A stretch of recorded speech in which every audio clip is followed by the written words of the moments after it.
Today, we're delving into the epic sword and sorcery with Robert E. Howard, The Hour of the Dragon, otherwise known as Conan the Conqueror. This thrilling Conan the Barbarian novel is packed with intrigue, magic, battles, political upheaval. Whether you're a fan of high fantasy or action packed adventures, this story has it all. Get ready, get set, and by the grace of Crom, wait, Crom has no grace. Let's go!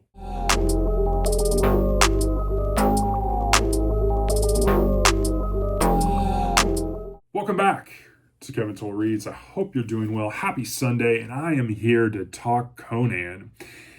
First and foremost, if you have not checked out Tim at Secret Fire Books, his channel, you should definitely check it out because last night he hosted a live stream where I was a special guest on the elusive, exclusive Book Society. We talked this novel, Conan the Conqueror, from this omnibus collection, The Bloody Crown of Conan. I was on there with some interesting characters, and if a picture is worth 1,000 words, I'm going to put a picture up here of Jake from Pulp Mortem. Yeah, this is how it kicked off. Pretty interesting, huh? Jake's been working out, wanted to really get into his Conan persona here. But all kidding aside, this was a heck of a lot of fun. I was on there with some interesting gentlemen, Joseph Reed Books, Eric Wag, Tim from Secret Fire Books, Nick from the Book Graveyard, and Jake from Pulp Mortem. We talked Conan in this particular entry, as well as Howard and his writing, other Conan short tales. It was a lot of fun. You definitely, if you're a fan of Conan or been interested in Conan, you should check it out. Very interesting, a lot of fun poking, but yeah, it was a great time.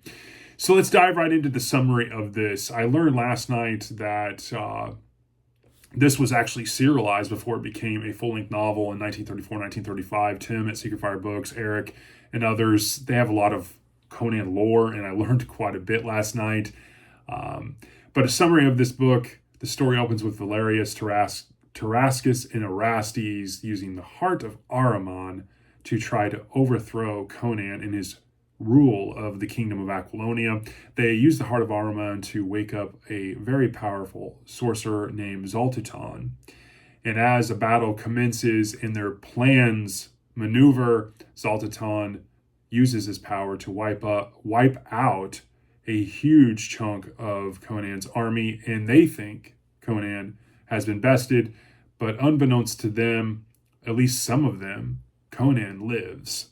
And with that being said, he becomes imprisoned and has to fight to regain what is rightfully his and his destiny. He faces trials, imprisonment, escapes, must seek the heart of Ahriman to defeat Zaltitan and overthrow Valerius, Tarascus, and Erastes as they take hold of his kingdom.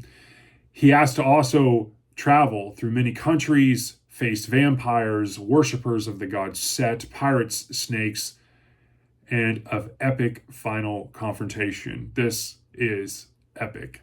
So let's talk about what I enjoyed. Obviously, we get one of the very few full-length novels of Conan from Howard. We talked about this last night, that this feels like many short stories grouped together, but even with that criticism, it just reads so well. I mean, the plotting, it just nonstop. We go from very interesting characters to other interesting plot threads and trials and tribulations that Conan must face and overcome. And it's just a heck of a lot of fun.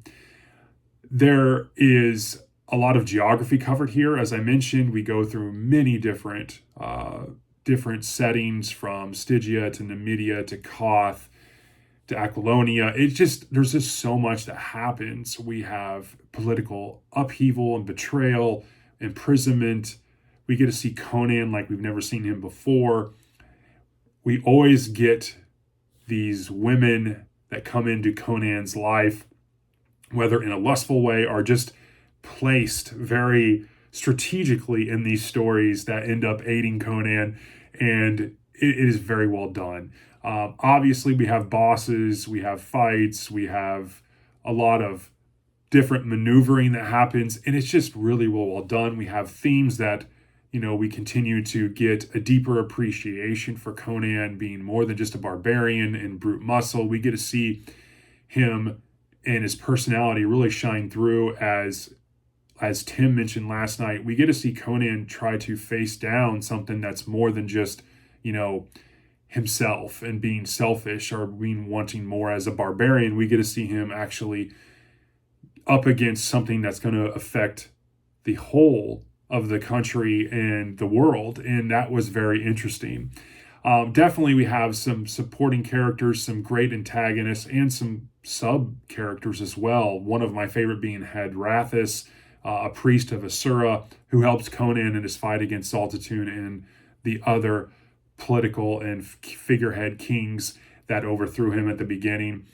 A couple criticisms that we talked about a little bit last night as well that I want to throw out there. We talked about how it was, again, many short stories kind of pieced together, and you definitely get that. I also think you get where I think Eric mentioned, why didn't Zaltatun just, kill Conan at the beginning? And that is a great question. Obviously, Howard has to have something to write about when it comes to a full-length novel, but you definitely get that kind of question as you're reading this. But Zaltatun uses him kind of as a wild card, as Eric said last night in his description here, and it comes back to bite them, obviously, in this story. There's also kind of a feeling like you have three different sections here. You have the beginning battle and what ends up happening to Conan. You have Conan's kind of search for the heart and his going through all these different countries and facing all these trials. And then the third section really is the final confrontation. One of the criticisms is you do not get the Zaltatun Conan battle royale that you think you're going to get. And that definitely is somewhat of a letdown, even though some other kind of sub characters provide some twists that are really interesting, and Conan does fight, and there is some blood and battle that you definitely come to appreciate in this novel. I have some kind of key excerpts that I want to share with you. One of them is around Conan's leadership, and it is, a king does not ask his people to die for him. He fights for them, with them, and until his last breath. And another one was on Conan's kind of resolve, his perseverance, his never give up attitude was, the lion strode through the ashes of his enemies, and his savage eyes burned with the fire of a king reclaiming his destiny. In terms of rating, I give this a 4.5. It is just really well done. Such a fun read. Irregardless of doing the live stream and reading it for that, this would definitely have been a highlight. It's definitely a highlight of my year so far. This was a great, fun read. I really, really enjoyed it. My overall impressions, if you are a fan of Conan and Howard, this is definitely must-read material for you. Again, it's one of the few full-length novels. Most of the stuff that I have put on my channel has been serial and episodical in nature, and you definitely should check those out if you're new to Conan, but this is definitely worth the read.